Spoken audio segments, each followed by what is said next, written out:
పరిశుద్ధుడా పరిశుద్ధుడైన దేవా, సృష్టికర్తవైన తండ్రి, నీకు వందనాలు, నీకు వందనాలు దేవా.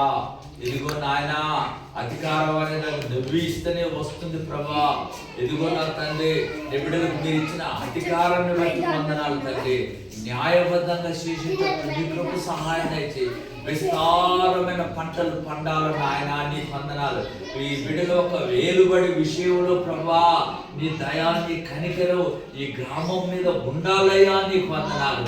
ప్రతి కుటుంబంలో మేలు జరగాలి, ప్రతి కుటుంబంలో క్షేమము జరగాలి తండ్రి, ప్రతి కుటుంబంలో సంతోషం ఉండాలి నాయన.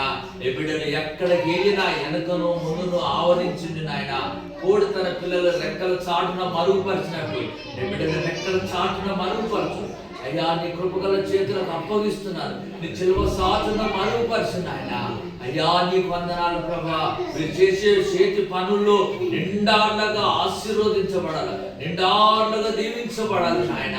నా తండ్రి, ఎక్కడ వెళ్ళి మాట్లాడినా ఆ మాట తిరుగు లేకుండా సలాం అనేటట్టు ఇదిగో ఈ బిడ్డల పాక్షంగా మీరు యాజ్యమాడి మాట్లాడిన ఆయన నిత్యం నా తండ్రి ఆ పాలన చేసేటట్టు బిడ్డని నీ కృపగల చేతికి అప్పగిస్తున్నాను. కాబట్టి అందరిలో నాయన అయ్యా ఘనత కలిగేటట్టు, న్యాయబద్ధంగా పరిపాలన చేసేటట్టు ప్రభా, గ్రామంలో మంచి పేరు ప్రఖ్యాతులు సంపాదించింది ఆయన. అయ్యా గ్రామాన్ని బలపరచు, స్థిరపరచు. ఇంకను నా తండ్రి బిడ్డలు చేసే పనులన్నిటిలో మీరు తోడయండి, కుటుంబాల చుట్టూ అగ్నితో కంచేసి ఎల్ల వేళలో మీరే కాచి కాబట్టి భద్రపరిచి వర్ధల చేయమని యేసు నామములో అడుగుతున్నాను తండ్రి. ఆమేన్, ఆమేన్.